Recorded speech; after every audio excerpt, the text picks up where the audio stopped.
There's over 150 civilians. I'm not talking about soldiers. I'm not talking about warriors. I'm talking about civilians. Innocent lives, young, even elderly, from babies to elders, taking captive, abducted, kidnapped by those beasts from hell. And we need to help them out. We need to bring them back. You know, we need to bring them back, because if we don't, this is the blood is on the hands of every one of us. So my wife's sister, my sister-in-law, Moran Stella Yanai, daughter of Moshe and Ramona, sister of Leah and Leon, and auntie to my two beautiful kids. All I can say about her, first of all, is that she's an amazing human being, human lover, animal activist, like she wouldn't hurt a fly, an artist, really soft and beautiful soul, beautiful from the inside and on the outside. And she's a jewelry, she's an artist, a jewelry maker, designer. She was so excited to take part in the festival in the south and have her collection displayed. Just amazing silver jewelry inspired by all exotic cultures, from Middle Eastern, from Judaism, from Islam, from Christianity. This festival was a highlight for her. She was getting ready and she had her amazing jewelry already ready to go. She was at the party and all hell broke loose. 8:30 in the morning, around 8:30 in the morning, we got a phone call, her parents did, saying that they're running, that they're being chased and shot at by terrorists from all directions. It was all hell broke loose, and then we lost contact. Several hours later, while it was on Shabbat, on Sabbath, while we were completely lost and confused, a TikTok video went online showing her sitting in the bush with her arms like this and completely shivering, trembling, surrounded by Hamas militants speaking in Arabic, asking each other what they're going to do with her.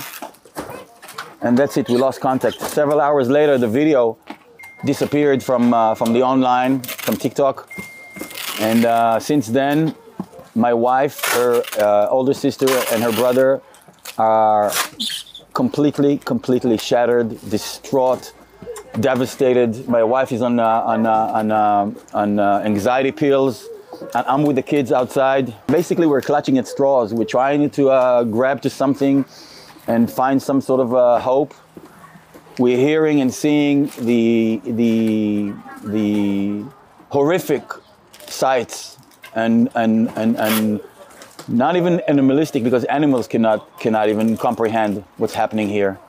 It's worse than ISIS. We're used to hearing this in stories, in biblical stories. So this is worse.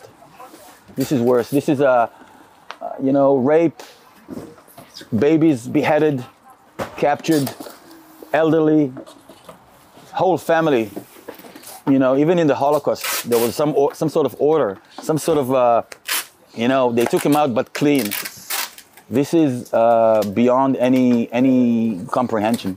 At the moment, prayers is probably the strongest weapon, tool that we have to hold on to and really look above and call God to help us.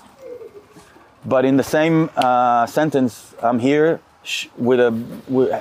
reaching out to world leaders, from Chancellor Schulz from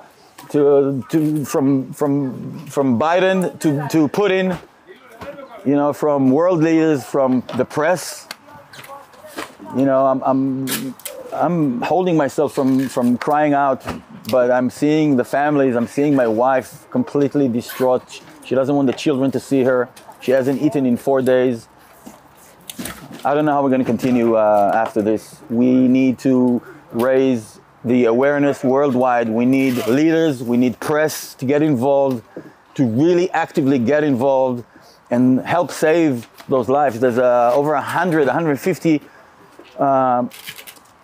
civilians. I'm not talking about soldiers, I'm not talking about warriors, I'm talking about civilians, innocent lives, young, even elderly, from babies to elders, taking captive, abducted, kidnapped by those beasts from hell. And we need to help them out. We need to bring them back. You know, we need to bring them back, because if we don't, this is on, the blood is on the hands of every one of us. We need to wake up as a nation, as not just as a nation, as private people. Each one of us needs to wake up, because we are seeing this happening all around the world. This is God telling us to wake up to each other, to embrace each other. We need to understand that this is something that can get into any one of us homes. Whether you're in Germany, whether you're in France, whether you're in Belgium, whether you're in Australia. I've lived all around the world. I know it's there. Those cells are there.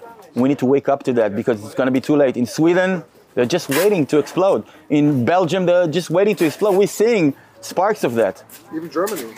In Germany, this can overturn on everyone. You know, it's not a science fiction. It's happening right now. It's not Lord of the Rings. Those animals, those beasts, those monsters are amongst us. 40 babies beheaded. You know, ISIS hasn't done that. This is the next level. This is the next level. If we don't wake up, the next level is coming, unfortunately. So pray, unite. This is our strongest weapon. Unite, pray, put all those fucking differences aside, and together we can win this, overcome this.